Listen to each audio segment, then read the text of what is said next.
Bonsoir tout le monde, ici Monsieur Cacahuète et ce soir nous sommes dimanche 19 septembre 2021.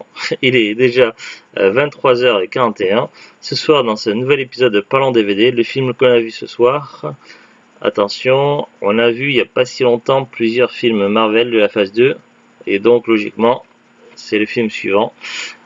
Les Gardiens de la Galaxie, volume 1. Donc, le dernier film Marvel qu'on avait vu, c'était Captain America et le Soldat de l'Hiver. Donc, c'est le film suivant. Avec Chris Pratt, Zoé Saldana, Dave Bautista, Vin Diesel dans le rôle de Groot, Bradley Cooper dans le rôle de Rocket et d'autres acteurs. Alors, de quoi ça parle? Avec les Gardiens de la Galaxie, découvrez une toute nouvelle dimension de l'univers cinématographique Marvel et faites connaissance avec un autre genre de super-héros. Peter Quill est un aventurier traqué par tous les chasseurs de primes pour avoir volé un mystérieux globe convoité par le puissant Ronan, dont les agissements menacent l'univers tout entier. Lorsqu'il découvre le véritable pouvoir de ce globe et la menace qui pèse sur la galaxie, il conclut une alliance fragile avec 4 aliens disparates, Rocket, un raton laveur fin tireur, Groot, un humanoïde semblable à un arbre, l'énigmatique et mortelle Gamora et Drax le destructeur, qui ne rêve que de vengeance. En les ralliant à sa cause, il est convainc de livrer un ultime combat, aussi désespéré soit-il, pour sauver ceux qui peuvent l'être encore. Il y a des bonus. Premières images de Marvel Avengers l'ère d'Ultron. Scène rallongée, rire forcé. Exclusif Blick Up Marvel Avengers Age of Ultron. Extended scène. Ah oui, mais d'un côté c'est écrit en français, de l'autre côté en flamand. Le changement de couche peut être visible et causer un bref arrêt sur image. Bon, ça, on l'a pas vu, le saut de bleu couche.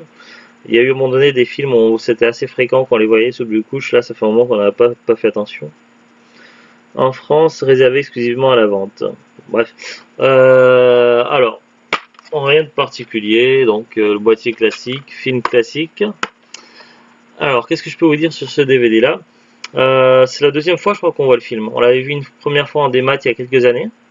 J'avais gardé un très bon souvenir, c'était une agréable surprise. Et là, du coup, ce soir, c'était l'occasion de le revoir pour la seconde fois. Donc, j'étais impatient de me replonger dedans. D'ailleurs, j'avais été un peu dégoûté de ne pas avoir pu voir Les Gardiens de la Galaxie Volume 2 au cinéma à l'époque quand il était sorti. D'ailleurs, je n'ai jamais vu Les Gardiens de la Galaxie Volume 2, donc merci de ne pas nous le spoiler. Il est dans la phase 3 et puis on l'a en DVD, donc c'est prévu qu'on le voit un de ces quatre. Alors du coup, je me souvenais des grandes lignes de ce film-là parce qu'il m'avait beaucoup marqué, mais après, je me souvenais plus de tous les détails. Mais en tout cas, c'était avec une bonne appréhension que j'étais content de revoir le film ce soir. Alors, de quoi ça parle? Donc, on a une petite scène au début où ça se passe dans le passé. C'est assez court et on voit donc Peter Quill, donc alias Star-Lord, quand il était jeune, quand il était un gamin, qui était au chevet de sa mère mourante.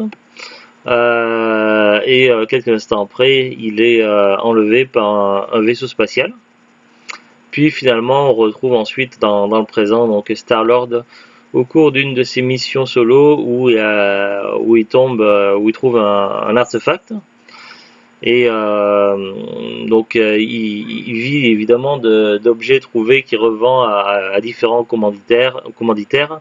La galaxie du monde des Gardiens de la Galaxie, ça a quand même certaines similitudes avec l'univers de Star Wars, avec des chasseurs de primes, avec des gens qui piquent des trucs pour les revendre, avec des histoires de vengeance, avec des méchants, avec des gentils, avec des gens qui sont ni méchants ni gentils. Bref, on est un petit peu dans un univers qui fait penser à Star Wars, mais en moins sérieux et en plus déjanté. Les Gardiens de la Galaxie, c'est vraiment un univers qui se prend pas au sérieux. D'ailleurs, les personnages aussi sont tous plus ou moins loufoques. Oui, Carla, t'écoute. Miaou, miaou. Et bref, donc, Et donc lorsqu'il trouve cet artefact-là, donc espèce de globe mystérieux, donc Star-Lord, il se retrouve assez vite à la confrontation avec des gens qui courent après cet artefact-là. Et du coup, il va avoir quelques difficultés à revendre la babiole. Enfin, du moins l'artefact. Et d'ailleurs, ouais, on essaie de pas trop spoiler, mais le problème c'est que le commanditaire qui avait envoyé Star-Lord chercher le truc, lorsqu'il apprend l'identité d'une des personnes qui après ça, il décide de ne plus faire affaire. Et donc du coup, Star-Lord se retrouve avec l'objet sous les bras. En même temps, il y a Thanos qui est très intéressé, donc Thanos qui fait partie des méchants principaux de. D'ailleurs, les trois premières phases, tout ce qui tourne de près ou de loin autour des méchants dans les trois premières phases, ça a un rapport de près ou de loin avec Thanos. Évidemment, au début, dans la phase 1, on sait quasiment rien à part quelques infimes détails, mais voilà, ou de rapides allusions. Mais là, c'est vraiment dans la phase 2 où on commence à parler de pierre d'infinité. D'ailleurs, autant dans le premier film Avenger, il était question du Tesseract dans une espèce de cube mystique qui, dans un film précédent, avait été remis donc par les gens d'Asgard au collectionneur. Donc au collectionneur qui fait partie de l'univers des Gardiens de la Galaxie. Donc après, qu'est-ce que deviendra le Tesseract? Donc je m'en souviens pas si on l'a vu dans un film ou pas. Mais voilà, donc cette fois-ci, il n'est pas question du Tesseract, mais d'une pierre d'infinité que recherche Thanos. Bon, évidemment, par la suite, on s'est fait spoiler quelques infos sur les réseaux sociaux. On sait que Thanos cherche l'ensemble des pierres d'infinité à des dessins pas très sympathiques. Voilà, je n'en dirai pas plus. Mais donc voilà, donc l'enjeu de ce film-là, évidemment, ça va être une des pierres d'infinité. Et donc Thanos a commandité Ronan ainsi que tous les gens qui travaillent pour Ronan. Et l'objectif pour eux, ça va être de récupérer la pierre d'infinité pour Thanos. Et évidemment, Ronan a ses propres ambitions et Ronan, oui. Ronan a ses propres ambitions et il va décider de prendre la pierre d'infinité pour lui-même et pas pour Thanos. Et également, il a pour objectif également de décimer beaucoup de peuples et de planètes de gens innocents. Avec un pouvoir aussi monstrueux que la pierre d'infinité, la galaxie est vraiment en péril. Alors dans un premier temps, Star-Lord donc va vouloir essayer de trouver un moyen de revendre donc avant de savoir ce qu'il y a réellement à l'intérieur, donc l'orbe, afin de récupérer de l'argent. Donc du coup il vide évidemment avec des trucs qu'il revend et des vides de ses missions pour se nourrir, pour alimenter son vaisseau spatial, etc. D'ailleurs, il a été formé pour ce genre de choses. Il fait partie il a fait partie où il a été formé pendant. Après, on connaît pas trop son passé, mais on sait qu'il a un passé en commun avec Yondu qui fait partie des ravageurs qui l'ont enlevé quand il était gosse. Et donc forcément, il connaît les techniques des ravageurs et connaît pas mal de choses entre la ruse, le combat et différentes technologies extraterrestres. Donc c'est quand même quelqu'un qui par certains aspects, il fait penser un petit peu à Han Solo de Star Wars, mais en plus cool quand même. Je suis désolé pour les fans de Star Wars, je suis moi-même fan de Star Wars, mais Guardians of the Galaxy c'est encore autre chose. C'est oui, on peut pas trop les comparer. Je suis vraiment un grand fan de Star Wars, mais quelque part, les Galaxies, c'est quand même plus cool. Faut dire ce qui est. Enfin, ça, c'est mon point de vue, et je pense que The Glut.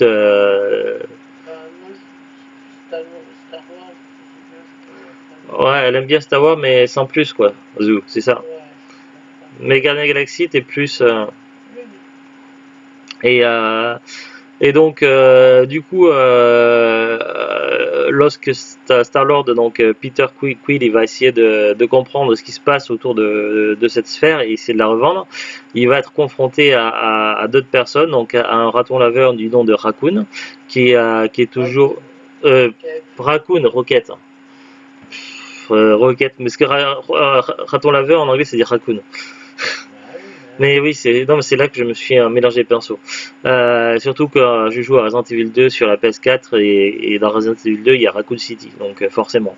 Mais bref, donc Rocket qui est toujours avec son meilleur ami Groot, qui est une espèce d'arbre humanoïde vivant qui ne sait dire qu'une seule phrase en général.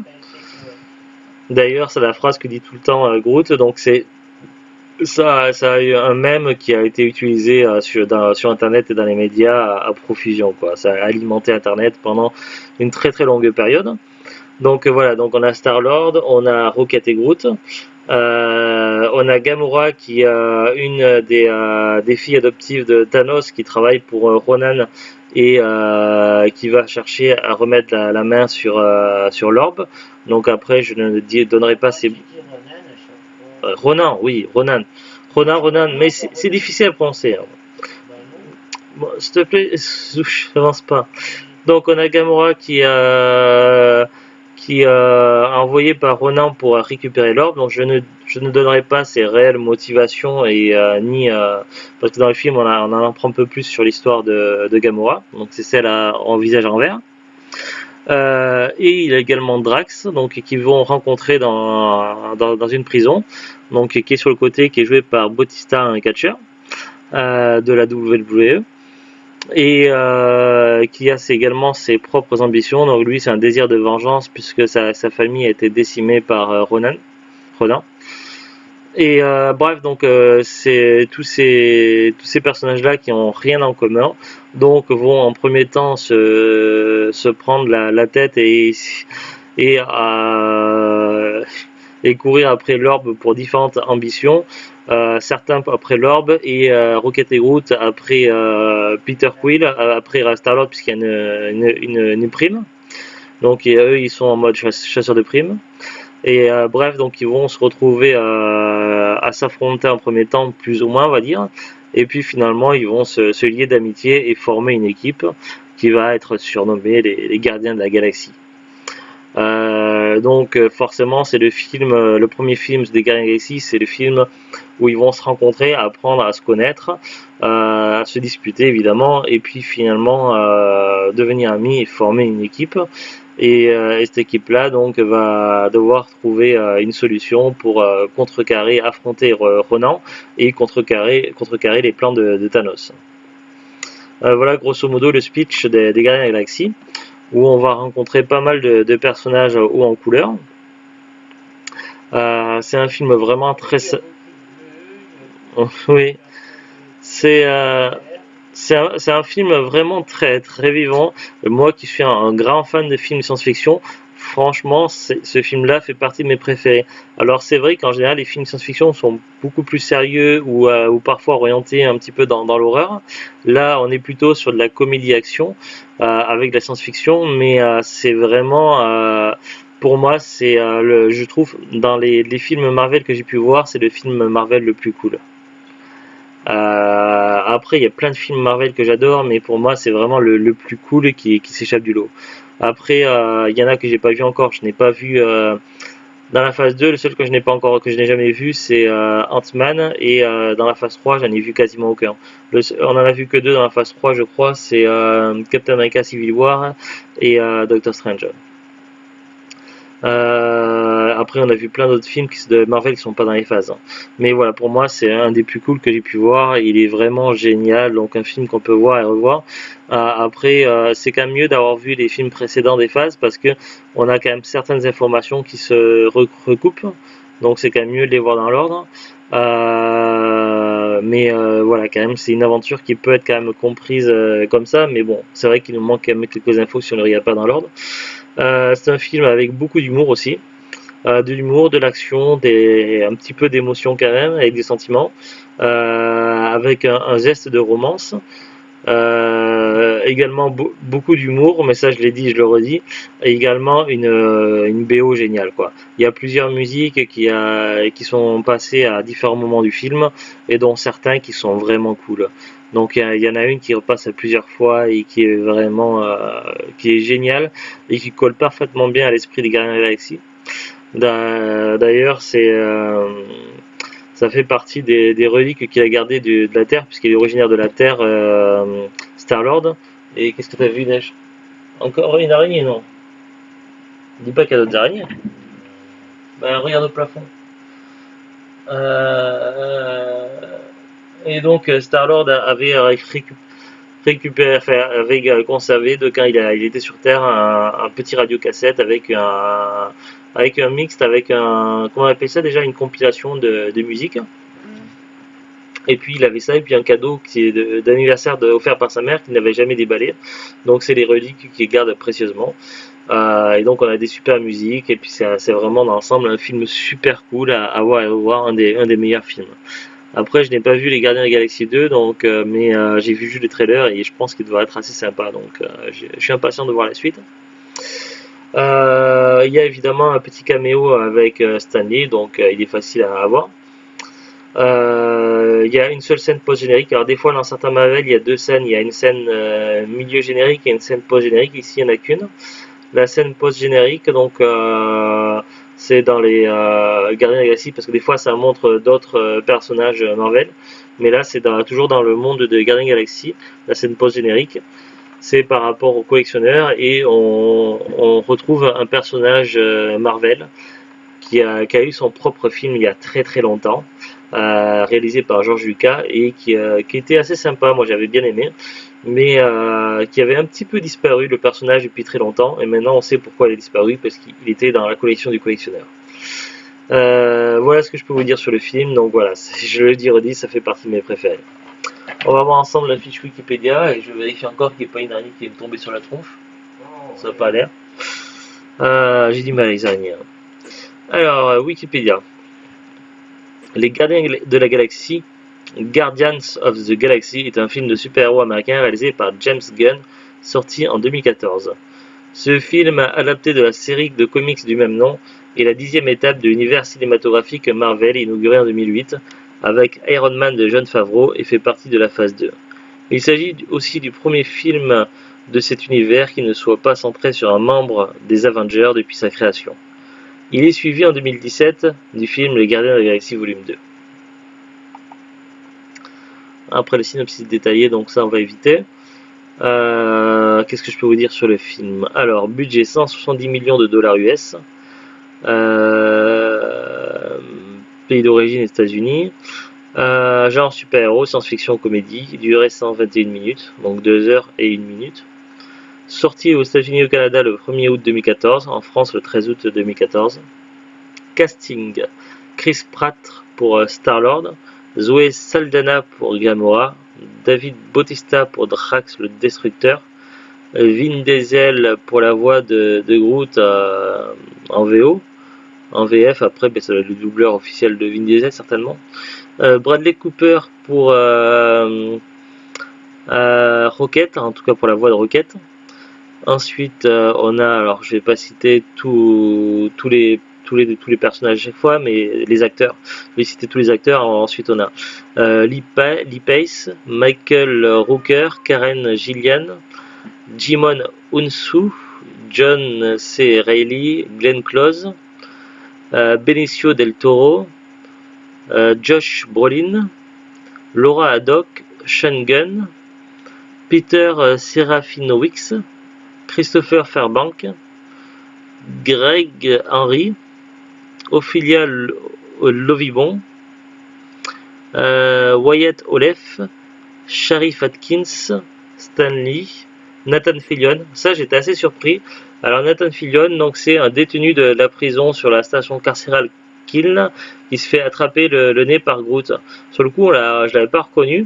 Et c'est vrai que c'est un acteur que j'aime bien, surtout dans la série ils ont fait un film Serenity et il y avait une série juste avant, et d'ailleurs on l'a en Blu-ray. J'ai un trou de mémoire, mais j'avais beaucoup aimé la série avec Nathan Fillion. Il a joué également dans Castle. Et donc là, il jouait un détenu de prison, mais il était méconnaissable. Alors il y avait aussi Alexis Denisov, Rob Zombie, James Gunn, Tyler Bates, Lloyd Kaufman, Ralph Ineson et Seth Green. Seth Green, donc c'est dans une scène post-générique. Il jouait un personnage assez particulier, donc je ne vais pas spoiler. Alors après ça parle de développement, donc il y a beaucoup d'infos, donc je vais pas tout lire, ça va être trop long. Le comics a été créé en 1969, les Gardiens de la Galaxie. Et puis s'il y a des infos qui risquent de spoiler un petit peu, donc on va éviter. Après ça parle de la distribution des rôles, le tournage, des doublages, les musiques. Il y a pas mal de musique, notamment OK de Feeling. On nous dit l'album sort le 29 juillet 2014. Oui Carla, on t'écoute. Carla.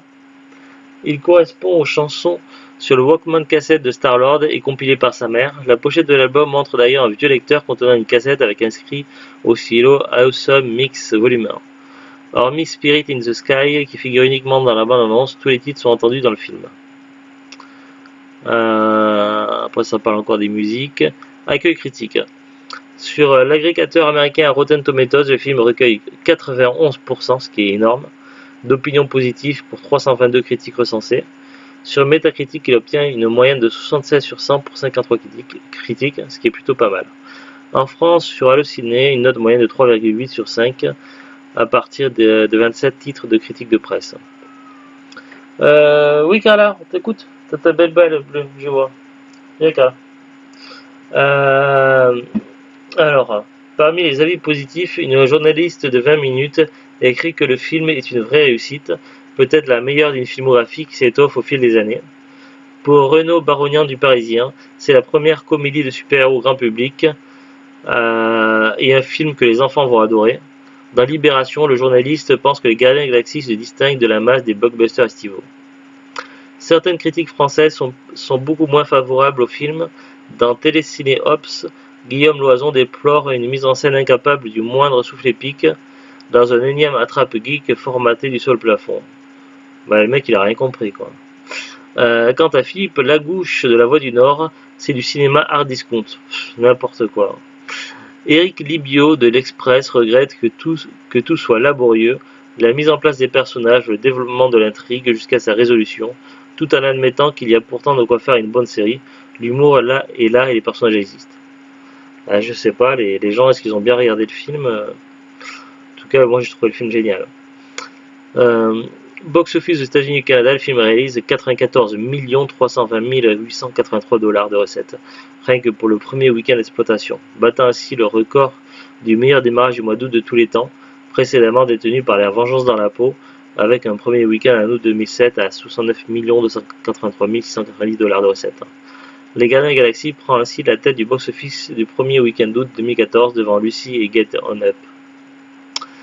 Controverse. Le 9 août 2014, en raison de conflits entre Disney et Amazon sur les prix, ce dernier stoppe les précommandes de certains films, dont Les Gardiens de la Galaxie. Après, il y a pas mal de récompenses et de nominations. Analyse. Lors de la dispute entre Rocket, Raccoon et Drax, Rocket menace de coller 5 ou 6 balles lance à sa gueule le catcheur à la retraite. À Drax, interprété par le catcheur à la retraite de Dave Bautista. Il y a des références à d'autres œuvres, alors je vais voir si je peux en lire sans que ça spoile trop. Alors pour expliquer à Gamora le concept de la danse, Star-Lord lui parle du film Footloose, sorti en 84 avec Kevin Bacon dans le rôle principal.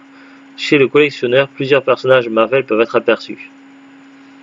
Alors je vais pas tout lire là parce que ça spoil un petit peu, ce serait dommage. Par contre, il y en a une que j'ai. Il y avait dans les personnages qu'on voit, il y a le chien Cosmo qui peut faire penser à Laika. C'est vrai que moi j'ai pensé à Laika au début. Une chienne du programme spatial soviétique des années 50.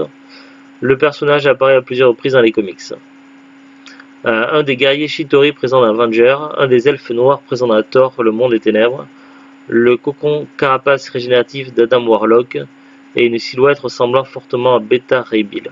Voilà, il y a un personnage que je n'ai pas cité, mais c'est pour ne pas spoiler la scène post-générique. Autour du film. Laura Haddock, qui incarne ici Meredith Quill, la mère de Star-Lord, avait déjà tenu un tout petit rôle dans un autre film de l'univers cinématographique Marvel. Elle demandait l'autographe à Steve Rogers dans Captain America First Avenger. Et lors de l'attaque de Xandar par Ronan l'accusateur, on peut apercevoir la gare de Liège-Guillemer à Liège, en Belgique, œuvre de l'architecte espagnol Santiago Calatrava. Le film est sorti en DVD Blu-ray le 13 décembre 2014. Suite. Durant le Comic Con 2014, une suite est lancée pour le 28 juillet 2017 aux États-Unis.